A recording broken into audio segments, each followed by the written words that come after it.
good afternoon, good evening, good night, wherever you are, whoever you are, whatever you're doing, whomever you're doing. Hi, this is your antisocial, and this is the Antisocial Hour-ish show from beautiful downtown Lake Vancouver, Vancouver, Washington, somewhat near Portland, but close enough that if we wanted to get away from Powell's books, we could do it in a rush. No problem. Today, I've been like so amped up about talking to this guy because he does movies that always make me happy. Always, always, always. And to watch his Instagram account will make you happy. Always, always, always. Because the fella can dance, he can move, he has the most adorable family, and he is got to be one of my all-time favorite actors ever on this planet, Mr. Sean Whalen. How Hello, are you? Antisocial. How are you? How are you? I'm good. I'm good.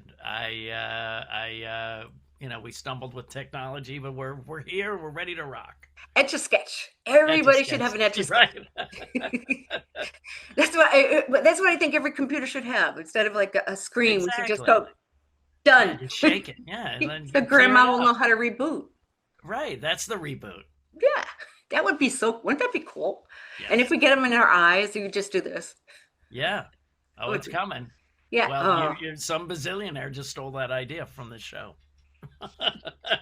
Dang there it. goes my paycheck There again. goes my Uh, paycheck again. so my darling, I have Yes. parasocially known you for years. I haven't actually known you. We've been in the same circles many a time. Yes. I am friends with Phyllis Katz and Oh, some of the Groundlings folks who I worship. And there was a very hard decision for me in 1989 when I was living in Los Angeles for the first time, and I thought I'm gonna study either with the Groundlings or Second City because yeah. doing stand up, you don't make a lot of cash Right. unless you're on a good corner. Right.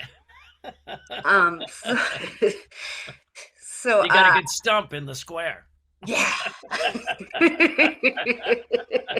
And there's only so many kidneys, you know. Yeah, You yeah. know, it was Beverly Hills, That's a though. I bit. could have donated lots of eggs, but then they looked at me and went, Yeah, yeah, yeah.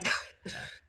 um, you and I have very similar backgrounds in so many different Yes. ways. I have to ask you, though, as a little child, you were in DC, Yes. and Well, then your family escaped Maryland, the Maryland. suburbs of Maryland. Yeah, Okay. yeah, Wow, an angel got his wings. yeah. The text just came in on my thing, and I don't know how to. And of course, I don't know how to mute it because I'm old and scared. I sit on mine. I sit on my little Android. This is my phone. I mean, my phone's silent, but my computer dings, and I don't know how to Oh, turn up. When a text comes on my computer, it dings, and I and have I no keep idea waiting for why. like somebody like Scotty to come out and go, computer, turn Yeah, off the ding. But he's at nothing. full power. I can't hold it. It's making Can't me hold it any insane. longer. I'll Poor take my guy, sonic. man. Gotta get the sonic screwdriver and mix mediums there. Doctor Who track.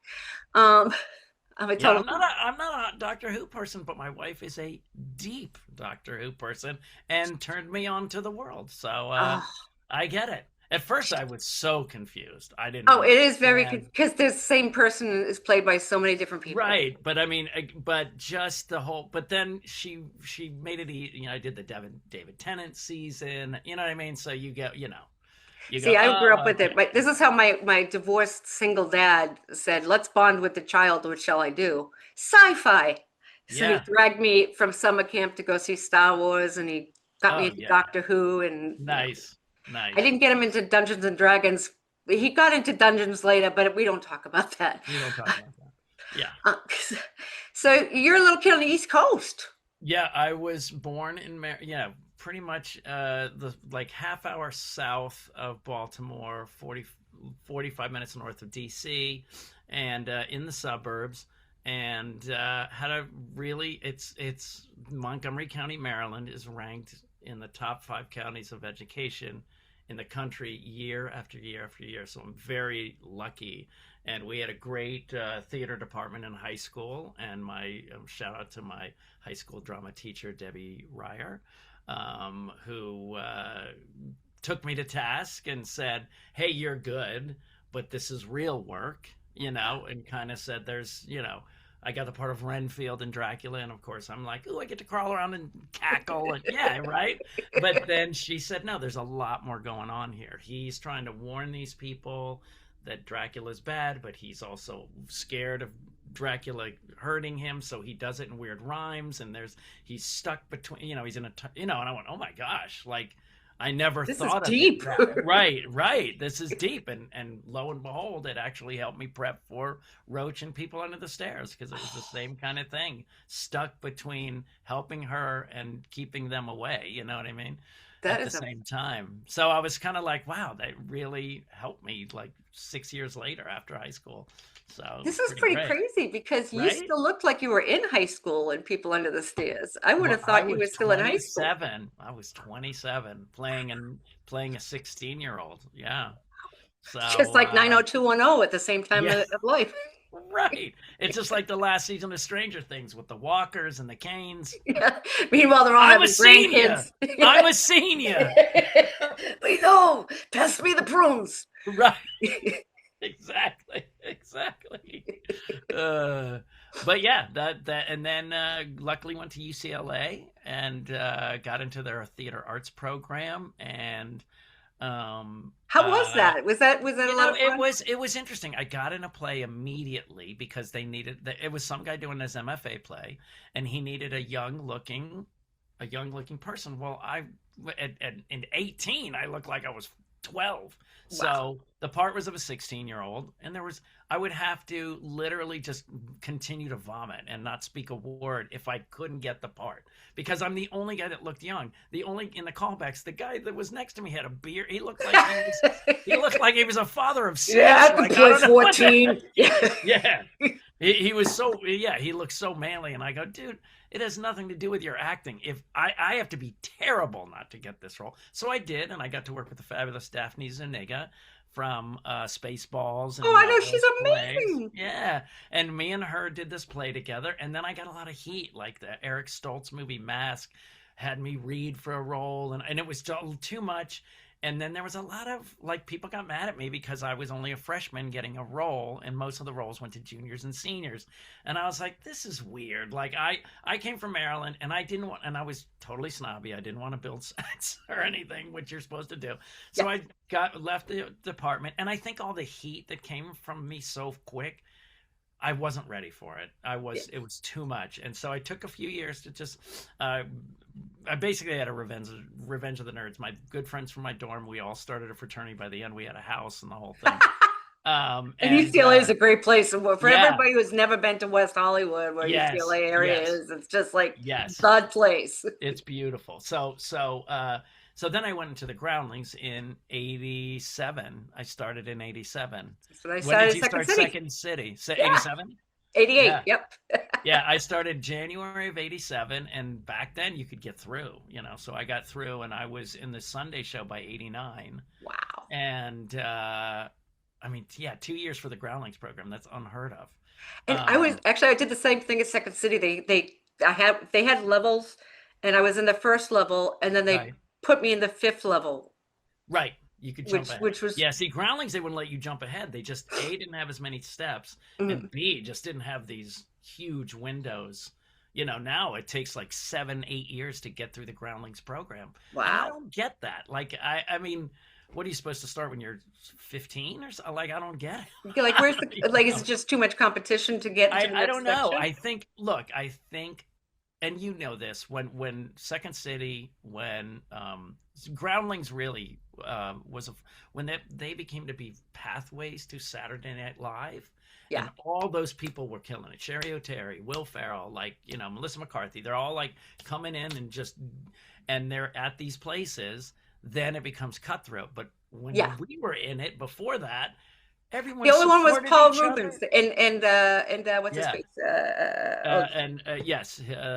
The detective on the newspaper show. I know what you're talking about. You know what I'm talking about. Yeah. I'm talking about. Yeah. Phil Hartman. Thank you. Yeah. I was going to say, the ex-wife, wife kills him. That one. That one. But also, back in our day, people were supportive, and everybody loved. There was no infighting. There was no, competition. Like, I want to bring you down. Like, we'd always run around and watch people do their stuff because we Did you see loved their House Full of stuff. Honkies and those guys when they were out at No, Groundlings? Ah, no, there was a whole, I mean, that's the other thing I liked is that everybody had these little subgroups. Like Yes. we were in a group called the Kolb Cuts because mine and Kolb and Ava Schreiber were our teachers. Okay. And Okay. so we did the Kolb Cuts. Nobody got the joke but us. Hmm. Um, and we would travel around different places with our Yeah. little improv groups from Second City, like Charlene Tilton and all these people were in there. Yeah. Yeah.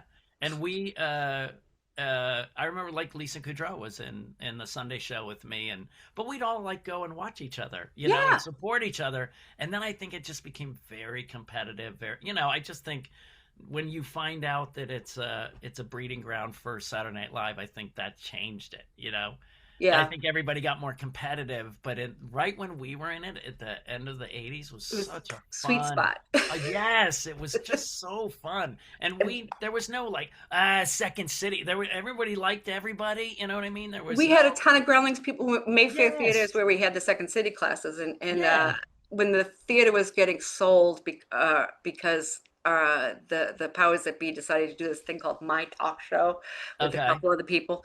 So Okay. Robin Williams came out and tried to support the theater. So he came down and did improv with everybody. Nice. Sweetest human being on the planet, Oh. and got to pinch his butt, which made me happy. He got to pinch mine, which made me happier. Uh, but we had all the Groundlings people there too because they were like, Right. you do it, you Yeah. help each other out. Everybody it was just I just felt in the late 80s in LA doing comedy of Yeah, any kind, improv, everybody loved everybody. yeah. Everybody was supportive. Everybody wanted everybody to do well. You were excited when someone did well. Like, it was really great. And I think like early to mid 90s, when I think that's when people got really competitive. People. That's You when I know. left LA. I left Right. LA 90. I ended up teaching at a university in New Mexico just to get away from the crazy. Yeah, yeah, yeah. Yeah. Right, because it got so kind of cutthroaty and no fun, and I was out of the system by then. I had left, and then I went to Playhouse West because someone saw me in the Sunday show, and they were like, "Oh my God!" Because my commercial agent I still have from the Sunday show, Oh, not, that's awesome. yeah, AKA Doug Ely from AKA, but also this woman was like, "Oh, you're great in the Sunday show. You're so funny, blah blah blah." And there was a casting director, and she goes, "I'm gonna have something for you." Came in, read it, and she was like this. She goes, "You don't know how to act. You don't know how to Oh, act." Like, I couldn't. I was looking at it. She goes, "You're so good in your show." It goes, "But you need to learn like this part. we Like, have to teach you we have to Meisner. We move have to right." teach you Adler. Right, right. So I went to Playhouse West, learned Meisner, and thank God I did, because, God, even though you say I love comedy, I want to do comedy, like, I would say 50 to 60% of my work is drama, Yeah. including, horror drama too. Yeah. So, Well, uh, even the people under the stairs. Let's talk about the people right. under the stairs. Let's Okay. how did you get cast in that? So, got the literally just I had done two comedic. No, I did a comedic guest star and a drama guest star, and then a few more auditions. And I was really working it. You remember back in the day? Back in the day, it was you would do well in commercials with Yep. all the I was comedy doing people. radio, same thing. All Yep. right, but Yeah. all the people got that, and then they got your theatrical agent based on, because you were always Taft-Hartley'd to get Yep. into SAG. No one cared about. They just go, "Oh, we want him in the commercial." Yeah, there Taft-Hartley. was the whole big It's the not whole a big thing SAG. problem. We can get into that for So yeah. that, yeah, but I mean, but it was easy to get in, and then everyone got, commercial agents, and Mhm. then you would just keep, then all of a sudden you started working. And so I had, it was just an audition, and when I went into my coach, I was kind of like, "Yeah, I'll crawl around," and he said the same thing. He goes, "No, this guy's got a lot more going on." He goes, "Look, here's what you have to do. You have to know what's going on with him, but you can't play any of it." He goes, "Your instinct of just having fun and smiling and finding it all fun and a game to mess with them and protect the girl." There was an interview a few years ago. They go, "Who is your most noble character?" And I went, "Oh my God!" And I thought, "Oh, Roach, for sure," because he was a hero and didn't know it. Yeah. He didn't know he was a hero. He was just having fun, making sure that all the kids were, as safe as possible. He cared And he about loved harassing the bad guys. You know, he loved just driving them crazy, and obviously it became a martyr, obviously, by saving, making sure that Brandon Adams' character Fool was able to save her. So I did the audition. I worked on it. We worked on it, and it was great because at the time, all my business friends, all my friends that had gone to get their masters or in business and stuff. So we're all around 26, 27, and they're all Oh. going to their interview. They're like, oh, my interview, same, bringing the briefcase, and then the same questions and the suit and the whole thing. And I go, I got to take off my shirt, crawl around Wes Craven's rug, hide and cry behind a chair, and then scream and fake die on his carpet. And I go, that's my job. I interviewed. Exactly. Right. Ah, the hell that is theater. Yeah, right. And it was crazy because in movies since that thing, it always takes a while to get cast in films. But I got that call literally right when I got home. My agent called and said, "You got the role." And then when you go into it, Wes is just he was so sweet. He's the guy at the barbecue. He's not the guy going, hey, who wants a burger? He's not that guy. He's the guy over in the corner teaching the kids origami quietly. You know what I mean? But so sweet and nice. And he would, again, you look at these people, like I remember it says, I go, Rob Zombie and Wes Craven were very similar. They're big cinephiles and they're very mellow. I go, but Rob looks like a horror director and Wes does not. Wes doesn't look like a horror director at all. No, he just looks like somebody's just like librarian. A normal guy. Yeah. Total nerdy dork but he was lovely. And the best thing is, one of the early things I had to do is when I dive into the wall and I get shot. And we did it all in one, meaning it came just in just a single shot, single take. Yeah, the shot was a wide shot, and it had to have me coming out, Everett McGill walking in with the gun, shooting, me diving into the wall, and Wes, after that take was done, I go, wow, I got in there quick. I got it worked, and he goes, come here. And then we watched the playback, and as Everett McGill shot the squib or whatever, you heard me go, oh shit. And he goes, you can't talk. So they had a prosthetic for me that I had to use, the famous shot where I show my tongue, and I go, give me that prosthetic, and I go, I will take care. And I wore that the entire movie so I could talk, but you get used to talking like that. Yeah, so you wouldn't understand me. So I could talk in the prosthetic, so I could express myself, and the thing would block any kind of words. So that's so what smart. happened. Yeah, so I wore that the whole thing. And he was just so lovely when I had my, death scene and the thing. I told him, I said, I want to make it sad, but also be very, specific in telling him where, got to go. It was so memorable. And I said, but I want to be sad underneath, but I don't want anyone, I don't want to play that. And he said, great. And I said, so I would like to prepare being sad, and then I'll play it very straight and like a leader. And he said, great. And so I started preparing, and curled up in a ball and, weeping and stuff. And the makeup people and stuff like that were used to I was having fun on the set and a lot of fun energy.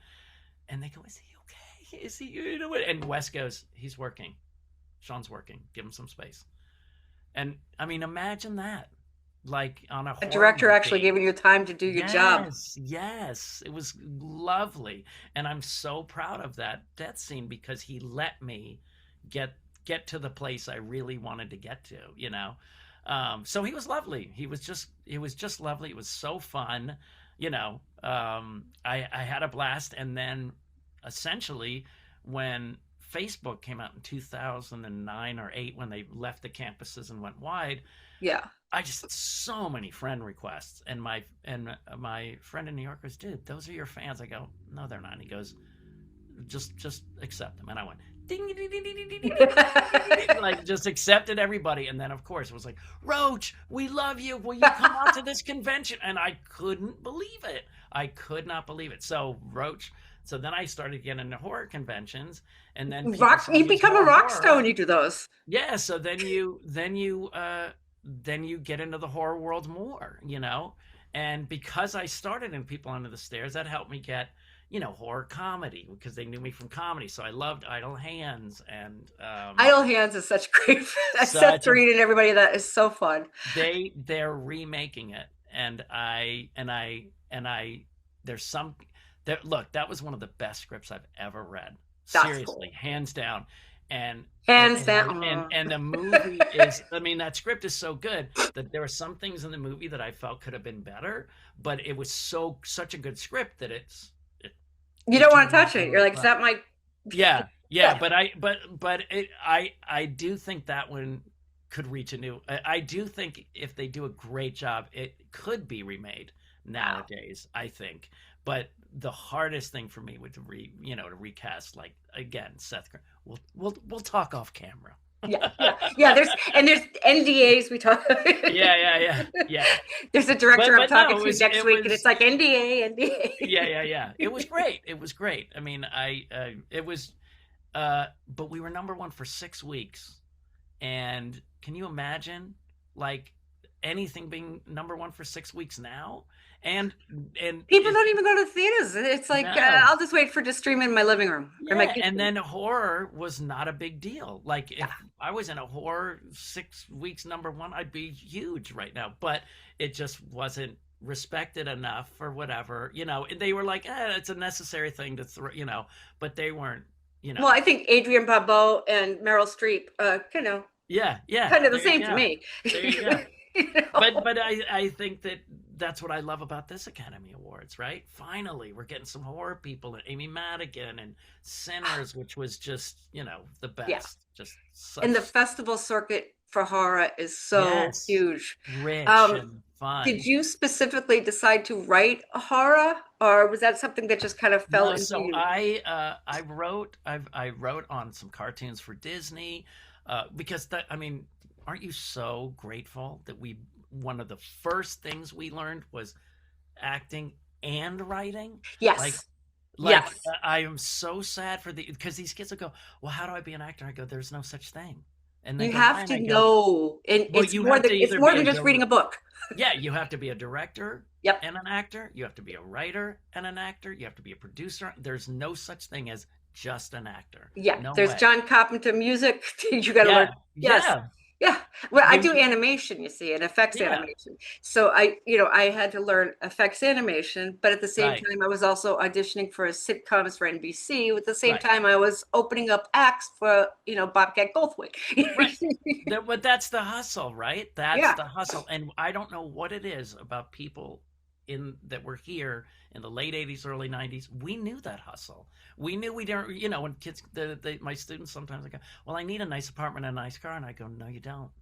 No, you Then you don't. could have been an accountant. Yeah, right. Like you have they're not willing. Now, again, women's safety, I get it. And I'm not talking about anything about that. But when you find a women's safe place, there's no reason in a two-bedroom you can't have four girls.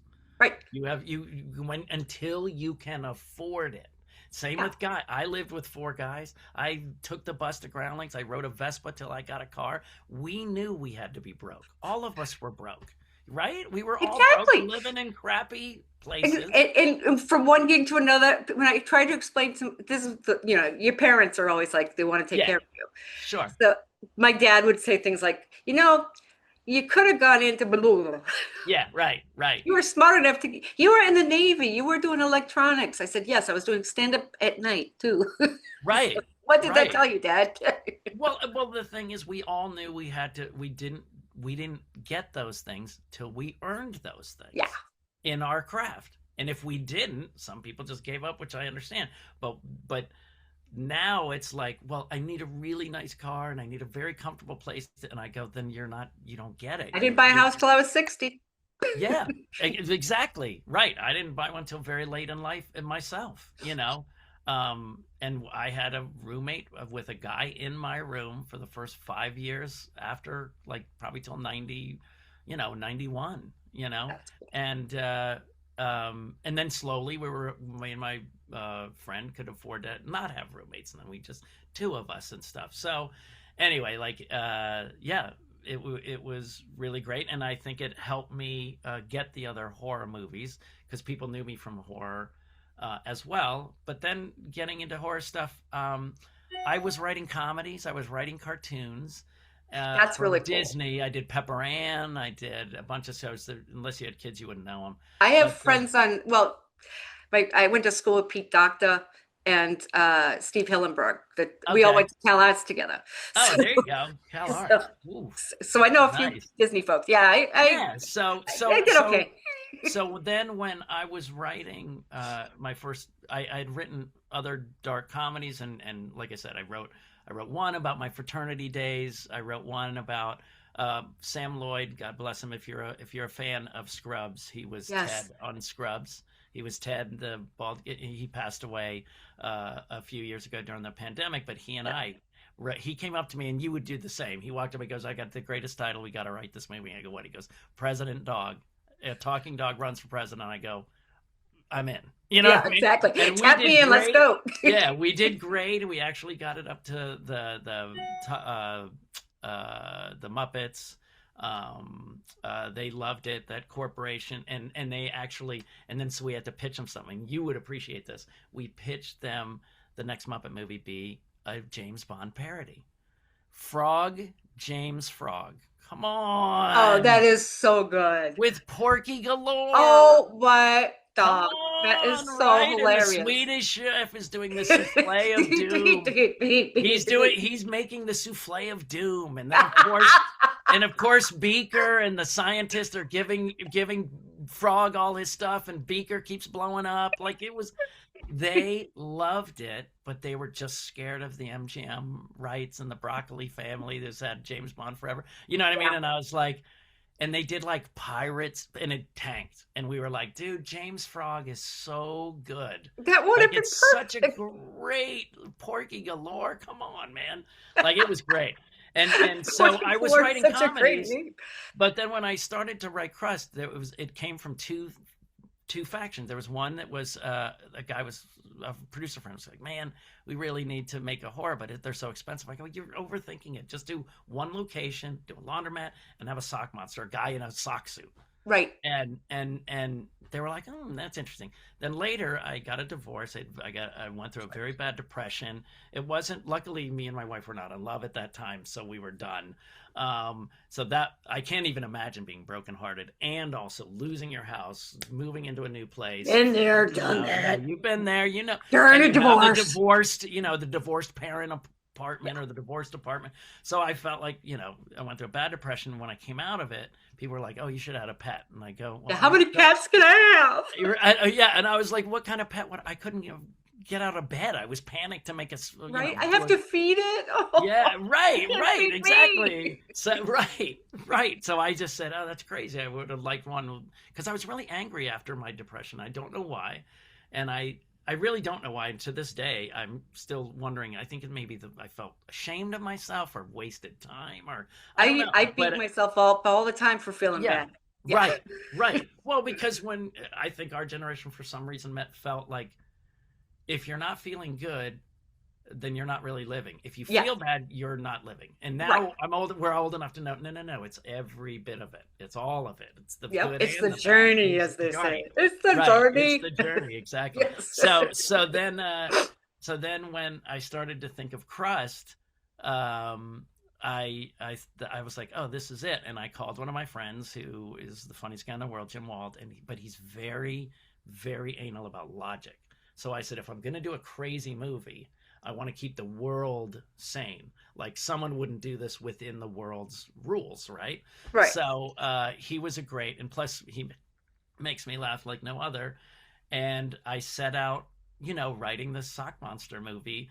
And it was in 2016, and Felissa Rose was trying to help me get it made. I love And her so much. yeah, she's fun. She's a Scream blast. Queen. I've been praying she'd ends up on the show sooner or later. Oh, Because we had Bill Oberst and you would love her. You would love her. Goal. But she and I tried to get it going with some other people, and then we couldn't get it going. And then a few producers along the way came in, and then finally we circled around, and the producer, she had a new producing partner, and she said, "I'd like you to meet him." And I said, "Okay," and he got on, and I said, he got on, and on the Zoom call, and I said, "So what do you think?" And he goes, "I know what you're doing." And I go, "What?" He goes, "I know what you're doing." He goes, I've suffered with anxiety and depression before myself, and I went, this is the guy. Because another guy I'd send it to, he's like, "Oh, I heard you got nudity. I can get a lot of naked girls." And I was like, "No, That's not what you wanted. that's not what I wanted." So, and then we started an Indiegogo, which helped. That was in the pandemic. I started TikTok, and people got on TikTok, and they all kept going, "You're underrated. You're underrated. You're underrated." And I finally You was like, are. what does that mean? And they go, "Because we want to see you in bigger parts." And they don't give you. You're not just the sidekick. You should be Right. the Well, lead. that's right. So I finally thought, and I said, "Well, that's very nice of you to say." So then when my Indiegogo came up, all of those people came, and I was like, "Why is this blowing up so fast?" We got $40,000 in 3 days, and That's we unheard of. kept That's so going. good. Like, yeah, we kept going and going. And I said, "Why? Why is this happening?" And they go, "What part of it, when we said we want to see you a lead, did you not understand?" And they all came out to give money, to be able to say, we want to see you as a lead. We've told you we want to see you as a lead. And it was like, it felt like It's a Wonderful Life, you know what I mean? But in my TikToks and stuff, I try to give a lot of fun. I try to give more fun than say, "Hey, watch me on this, watch me on that, watch me Yeah, on this." you're not a commercial. You're not a No, commercial for you. right, You're a right. commercial for, life is hard, let's play. Yeah, exactly. So then when we shot it, it was I said to Felissa said, "Let me get you the cast and crew." I said, "Get me the crew, but I want the cast, because I Rebecca. need to just Oh, have." I know. And Rebecca's just, she'll be on your show gladly. She's lovely. But she actually read for the part, and there was another actress that was set up for it, but the actress had to keep moving, her schedule was moving, and then finally I go, "Dude, I've got 15 people all lined up. I can't switch it." So Rebecca came in and read it and was like, she came in and I said, "What do you think?" And she had the weirdest expression. I go, "What's the matter?" And she said, "I love this role. This is an oh. amazing." And so I said, "Oh, great." And she thought it was just for the table read, but we had such great chemistry that I we got cast kept in a play like going. that. Yeah. And then there was other people up for it and stuff like that. And then finally I said, "Okay, I have enough people in it." Danny Roebuck, who wanted to do it. Alan Ruck said, He's "Absolutely." so good. Who, Danny? Yeah. And I mean, yeah, he reminded me, doing the Pee Wee stuff was one thing, yes, and I've yes, seen him in other things, yeah. but he was really good. Oh my God, he's just, and I said to him, I said, "Hey, I've got a small role because I know you." He goes, "Screw the small role." He goes, "Give me a big thing so you and I can mix it up." And I was like, "Oh my God, Danny, thank you so much." So when we shot it, look, you start it with what this. You start with the idea, then Yeah. what you write is different than that. Then You what got you your shoot. treatment. You hope it's going to work out. Right, and then the Yeah. shoot is different from that, and then you edit, and that's the movie you have. Right. It's maybe different, and I ended up with an allegory about there's no shortcuts to depression. There's no shortcuts to mental health. And all of my people in my movie are trying to do shortcuts for mental health, every one Yeah. of them. And it's and a societal thing about wanting to solve your problems through fame and being seen, Yeah. you know. Quick and easy. It's the American Idol mentality. Like, Yes, I can do it 100%. quick, and then it'll happen. It's like, yeah, Right, yeah. Ask right. Macy Gray what she's doing today. It's Yeah, right. proven. Exactly. Exactly. Yeah. Yeah. And then when Anchor Bay signed on, they're legendary in horror and stuff like that, and they were growing. So the getting put out, the distribution it was a little clunky, and they Did you go to realized that. festivals at all first, or would Well, you? they had said they had it was a lot of mix-ups. They had said, "Oh, well, we don't need to worry about festivals because we're doing this," and then the whole thing that they were going to do fell apart. So I had missed out on a festival run 100%, which helps so much. And Yes. but because some of their they basically said in our slate from our first, all movies are doing pretty good, but yours is literally steady. So that means people are telling people Yes. and it's not dropping off. And they So repeat watching. yeah, and they're repeat watching. And then I have so we're getting a reboot. We're 99% audience score on Rotten Tomatoes. We are Free on getting Tubi if anybody wants to watch it free right on now. Tubi. Yep, we're getting a reboot of, and we're getting new packaging, a special edition packaging. I'm doing my first. We're going to do several screenings in different cities, and my first one's going to be in Baltimore. So we're going to get anyone who's a Crust The fan. whole family. They're going to wear the QR code and walk around and go to horror So full. places and say, "Hey, you want to see my movie?" Are you gonna package it in a sock? Yeah, well, I don't know. The new one is gonna looks like a box of Tide, like a detergent box for Crust.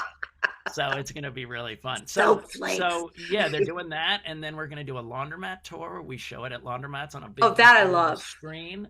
Yeah, we'll do different cities. We'll come up to you, and or if you know Portland, Oregon. Here we are. Yeah, and then we are these breaking out a bunch of new toys and stuff. So you kind of do reverse stuff. If you put out a special edition, collectors will go, well, if they have a special edition, this must be. We gotta something. get this. Yeah, we gotta get it. We gotta get the Criterion version. Right. Remember when that was such a thing? Oh, my ex-husband, like, we had a wall of things you couldn't touch because it's Criterion. Criterion. We can't look at that one. That one stays in the box. That one stays in the box. Right. So yeah, it was so. But what my thought was, and you've seen it. It's more of a comedy than a horror for sure. It is a love story. It's got bullies in it. It's got a dance number in it. That's one of the best dance numbers I've seen in any. First of all, I have to say, you are the child of Carol Burnett and Fred Astaire. Oh my God, that's totally what there. A lovely sentiment. Thank you. Totally true, though. Yeah. I try not to bullshit, except in my accent. So, but when I first saw that, I was first of all, I was in a bad state. I had just we had just moved up here. I was still having problems with, like, I lived in San Francisco for about 10 years after my divorce, and my husband now, I got a new husband. Still has a new husband spell. Yeah. But he's Chinese and all this stuff, and was going on with the government, and I was like nervous, and things were going to happen. And so there was stress all the way around. Sure. And then we buy a new house, and it's like stress, and I'm like, I got to turn it off. Crust. Okay. Let's do this. Okay. And it took me out of my head for days. Well, the good thing is the nicest thing I've heard is you deal with mental health without beating us over the head with it. Yeah. It's not like the message is clear, you know what I mean? Law and order, mental health. Well, I mean, that's the thing is I always say, Seymour, did not like that Audrey 2 was eating people. He was horrified. This is the movie I compared it to the other day. Yeah, because and more to the original actually than the musical, but it's more Willard in that Willard was wimpy and nervous, and the rats helped him, and so Crust helps him feel better about himself, and so instead of being horrified, he actually goes, "Wow, this makes me feel a little more in control of my life having Crust." And he's a buddy. He's my buddy. Right. It's the pet that you want. Yeah. It's the one that goes, that was really mean. Do something. But it reminds me a lot of Gremlins too. Yes, yeah. It's a mogwai without the Right. Definitely. And then I go, not to be hoity-toity, but I go, and it's kind of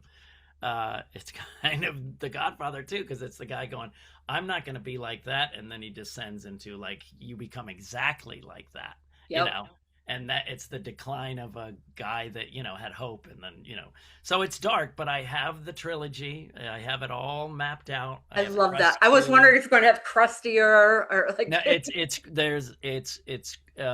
it's Crust 2, Crust Country, which is it's the road trip. Where once he leaves the laundry, they're heading to Hollywood, and then it's like Mad World. All the people are chasing them.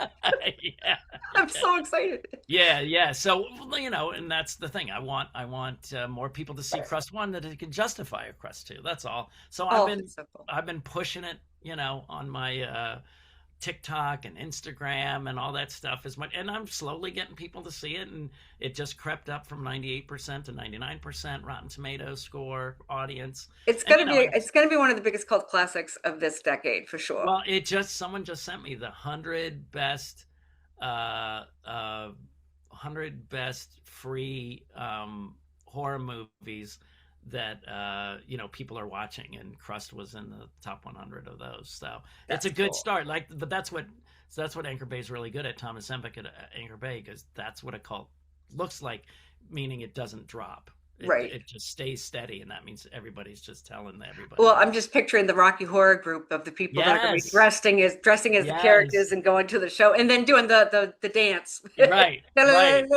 Yeah, You know? exactly.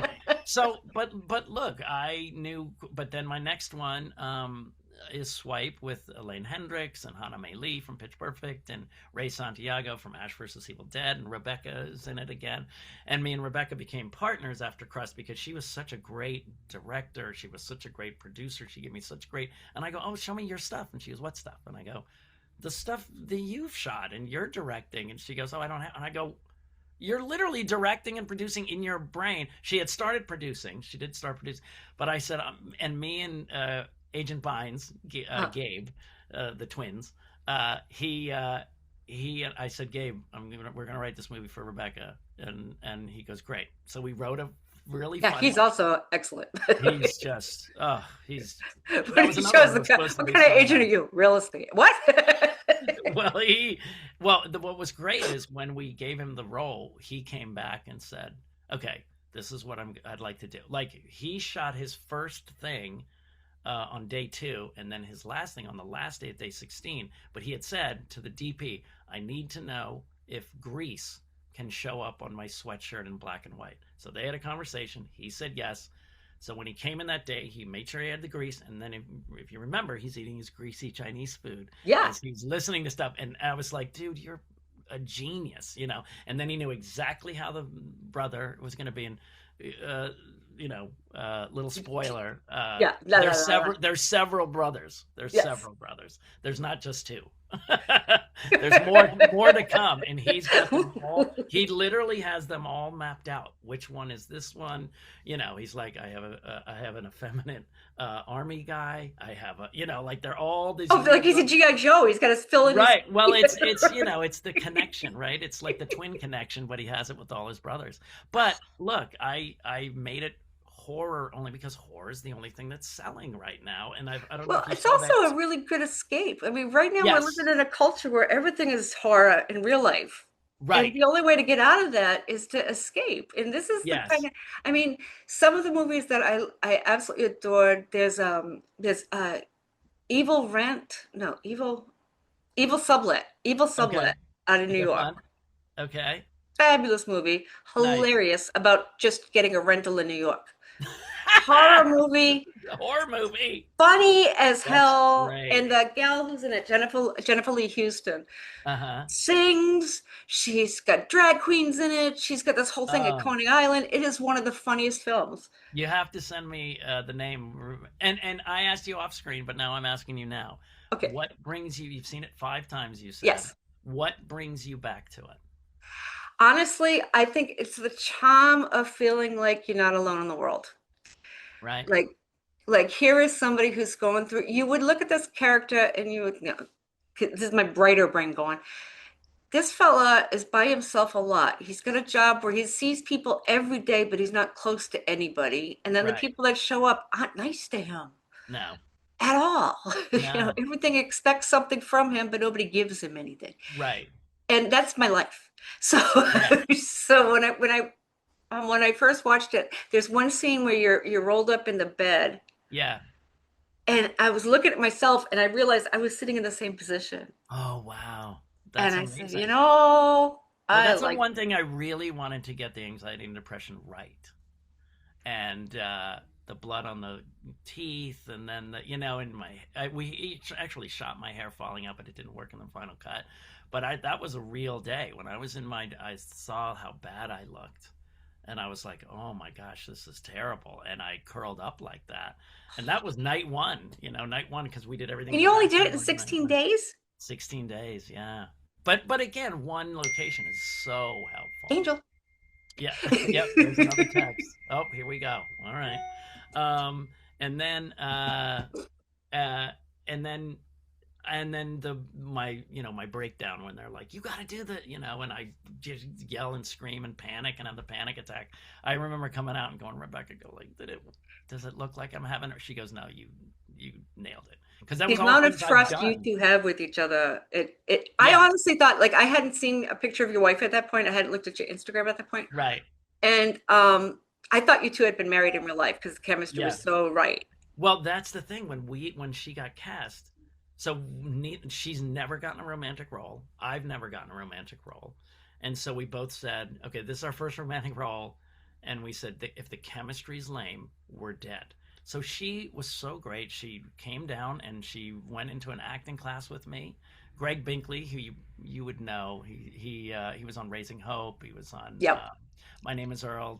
He was the grocery guy, very funny guy. He was such a great coach for us, and he made us talk about what we loved each other as friends. And She and kissed what you on the cheek at one scene, and she had flicked her hair right at the same Yeah, time. And I was like, genius. yeah. Well, the thing that really broke it, because we had worked for months, we felt really good. And my favorite story, we were laying, so this bed that we're laying in is literally there's this like planks with some cinder blocks underneath, my couch cushions, and Kind of some like my blankets and sheets. entire bedroom so sweet until I was 50. Yeah. Yeah, exactly, exactly. And so we're laying there, and I think you know the scene where she's laying on top of me after we had had sex, and so we're laying there, and we're both in there, and they just set up the camera, and they left, and I go, I gotta run to the bathroom. She goes, great. So I came back, and because we had said beforehand.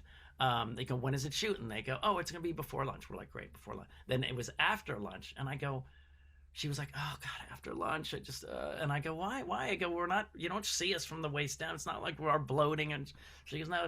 So I left and I came back, and then she goes, I got to go to the bathroom. I said, great. And then she came back, she laid in bed, and we were both just sitting there and chatting because you're trying to get comfortable. And then I go, I have to make a confession. She goes, what? I go, I went to the bathroom to fart. And she I goes, was going to ask you. and she said, so did I. So did I. And I'm telling you, we laughed so hard. This was night two. Tonight too, we had to shoot that very intense scene. You remember, it's in a one shot, and we laughed so hard, and we thought, I think that really broke the ice, so we could be that intimate, That's but we cool. were very, By the very, third movie, she'll be saying, pull my finger. yeah. But the main thing is to me, that we worked really hard to get the chemistry, and thank God it showed up, because as you know, if we didn't have that, the triangle It doesn't wouldn't work. have worked. It wouldn't work at all. And Yeah. the same thing with some of the money people were like, we're not going to spend that much on a puppet. And I said, okay. So I drove over to the puppeteer's house, and we did a Yeah. 30-second thing of going, hi, Crust, how are you happy? Oh, are you scared? And the puppeteer, she's a master. She wore no green screen outfit. She was just tucked behind things the entire time. Nice. Like I mean, she's a Grant, we have a friend, genius. Grant Procaccio, who does this for the Puppet Up Theater and for tents. Oh, no way. Yeah, Yeah. Puppet Up. I know Patrick Bristow. Yeah. Oh, cool. Yeah. So they were like, and then I filmed all that stuff, put it in black and white, and sent it, and they go, no, pay her, because that's like saying, let's do ET and cut back on the ET budget. Like, don't make him, you have to make the creature look believable, and Yeah. what she did with that puppet And you was have empathy amazing. for the creature.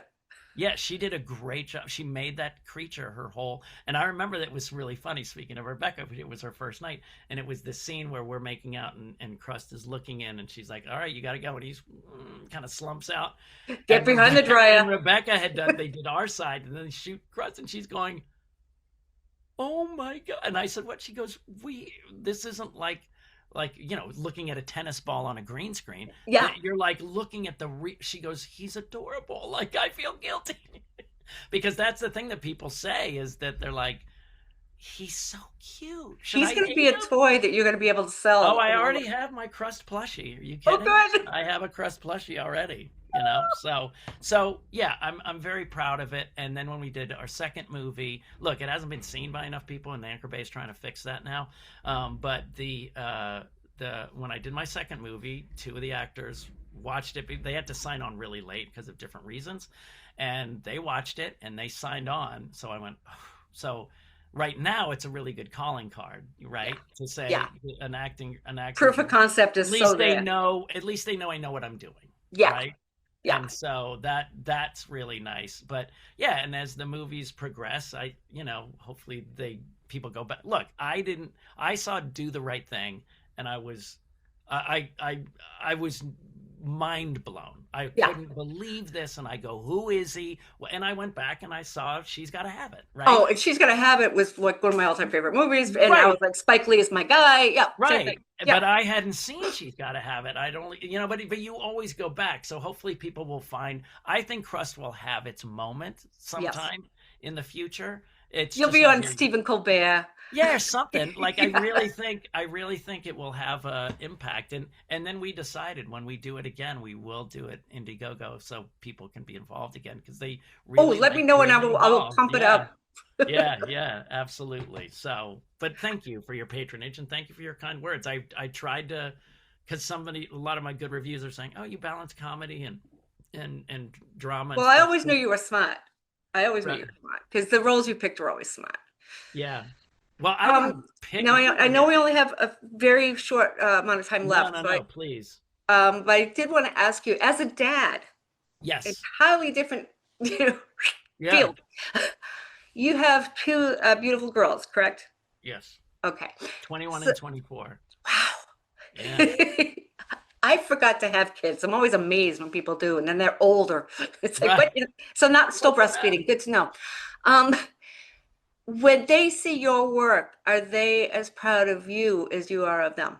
I think for me, the best interview I ever heard was on Howard Stern talking to Bruce Springsteen, and they said, your kids must be blown, 200,000 seat arenas in Spain, and and he goes, here's what they care about. I need a ride to Denny's. Are you going to take me? Like my friend's having a sleepover. When are we leaving? He goes, they don't care about. Exactly. And my daughters didn't. There was one time when my youngest was very excited when I got recognized, and she would come over. She was like 4, and she would like smile and go, "That's my dad." That lasted a few weeks, and ever since then they just they don't like horror, so none of that's going to happen. Yeah. So but then when they saw Crust, and my daughter, my ex-wife and I were very we have high standards of stuff, and we turn them on to really good shows.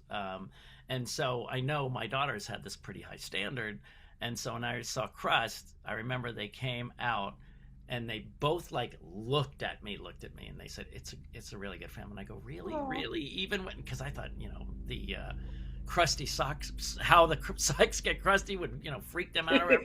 And Yeah. they go, no, it wasn't that at all. And I go, really? And they go, no, I just don't want to see you kissing. And I go, oh, because, and I said, oh, because it's not my wife Sheena. And they go, no, I don't want to see you kissing anyone ever. Yeah, Like that's not that's on, a bad yeah, dad like thing. not on a screen though. And then I don't want I to don't see want to you. know you wear underpants. I don't want Right? to know. Yeah, yes. But it was so good. They both just really looked at me and go, "Dad, it's a really good film." And it was like, that's the first time because they didn't. They were just being their kids, just like Bruce Springsteen said. They don't really, tie that stuff in. Yeah, they So see you as dad, not you. they see me as That's all. dad. Right, Yeah. right. They see me as dad, and look, when I got to bring through SAG, I got to bring my oldest daughter to see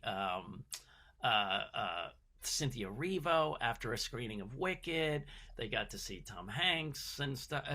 They've come to screenings and see people. My daughter is very mad at me because me and my wife saw Frankenstein with Jacob Elordi, and she said, How dare you keep me away from my husband? Like, why would you do that? That's my future ex. That's my future husband, Dad. What are you doing? So I'm in a little bit of a doghouse for that, but no, they like that stuff. They like The that celebrity stuff stuff. and things Yeah. like that. And every once in a while, I'll get like they'll go, hey, free dessert. I recognize your work. And I'll be like, that's how famous I am. We got a free tiramisu. I get coffee for a week. Right, right. I get a refill without the 50 cents. Yeah. That's They didn't charge me for ice. right. so, but I think they're excited. They're not excited for my next one because it's pure horror, and I'll show them like shots of because Hana may leave. It's a movie about basically I like to do everybody knows I do weird stuff and Yeah. as you appreciate because you like weird stuff too is Absolutely. that I am weird stuff. yeah, exactly, that's who we are. So I it's about a friend of mine, dear friend of mine wrote it, and it's about a sister who's saving her brother from a farm of Elaine Hendricks, who's the mother, and three mute daughters who catfish men and then capture them and take them to this farm to torture them until they're done with them. And it's because they were abused by their father and their little sister got SA'd and then she committed suicide. And so they have this deep hate. And the Waltons, basically. The Waltons. But the whole idea was it's going to be a female version in a general sense. When you pitch it, it's a female version of Texas Chainsaw, right? In terms of, but there's a sister, Rebecca plays the sister trying to save her brother from them. But I needed everything to be different. I looked at all those films and there was hot, flat desert. So I went a farm with trees, number one. Then hot, we did it in the cold. Everybody's breath in the whole movie is real. And it was cold. And I said, I didn't want the men, that. Yeah. And so all the women are mute and creepy and quiet. And then. Wait, that's like a guy's dream come true. Well, they're not hotties, you know. Hana May Lee wears I have a 6 foot. I mean, hotties in the consistency. They're all very attractive women, which I also like. Good save, Sean. Yeah, and then there's, thank you. Our one woman is 6'5" and has a sickle. Wow. Another woman wears a bald cap and looks like a Cenobite from like a pinhead, and she's quiet and she has whistles all the time, just goes, and that's really creepy. And she's got a little, and then Hana May Lee has a blue tuxedo with a bladed dildo, and is insane and so that's the sisters. And they're iconic because I'd go to a horror convention and I'd see Freddy and I'd see Jason. I go, we don't have any. Sadistic women. Very few. Well, the nun is like a kind of a ghost, right? Yeah. Then there's, the little girl ballerina, which I loved. I thought that was really fun. But the little Megan girl, or little robot girl. Yeah. And I go, where's the female Jason? Where's the female? And I go. So I present everybody with the Doyle sisters. There's 3 sisters. Put in Sean Whalen Swipe and you'll see the trailer. It's very cool. Cool, and, I will. And so it's but I always have to do something different. I can't do a normal, you know what I mean? I can't. Because otherwise you get bored too. That's the other thing. Well, when you were writing, you know this, right? There was always I'm still writing. I'm working on a play called Feminasty right now. So I totally get it. But when we were doing our sketches, right? You would have everybody did the weird clerk at that weird store, or the same voice. Yeah. Yes, trope. Right, so many tropes, and I just never did those in my stuff. I'd write them, and then I go, no, I'm just bored with that. So I want people to think of Sean Whalen as the weird Tim Burton that doesn't have the artistic talent. I'm the Ed Wood Tim Burton, but I realize my crayons are really big. Do I get a gold star for the drawing? Yes. Licked on by a camel. Right.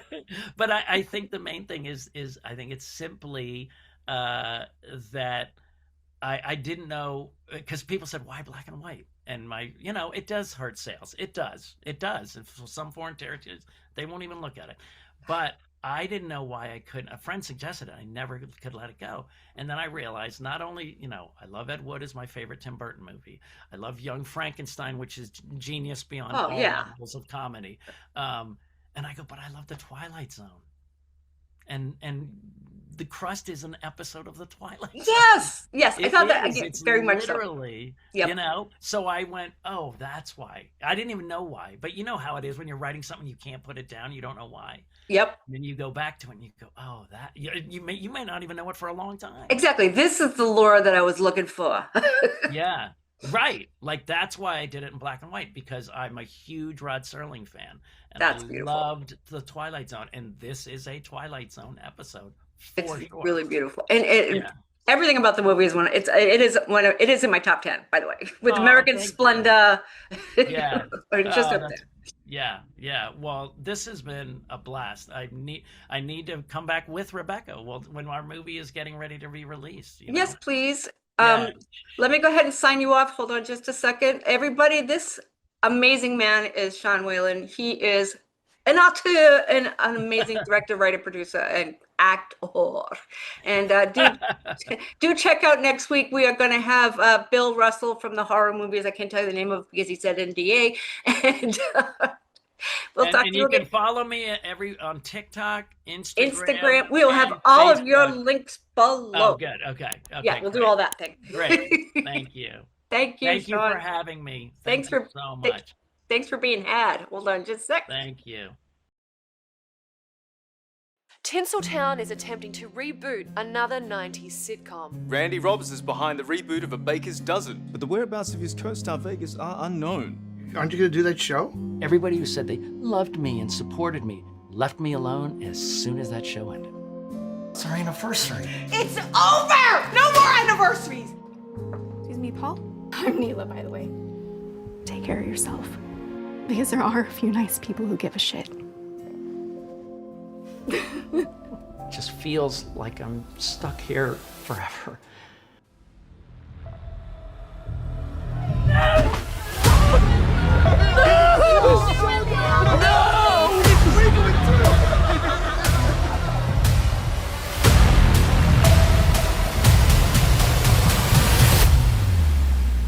There is no sock monster!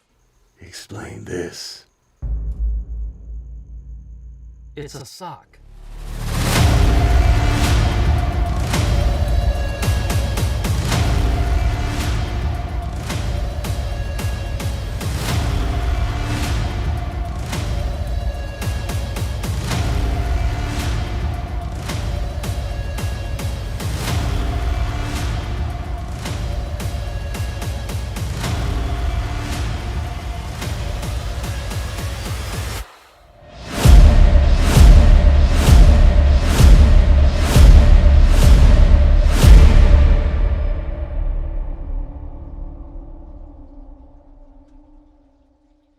What should I call you?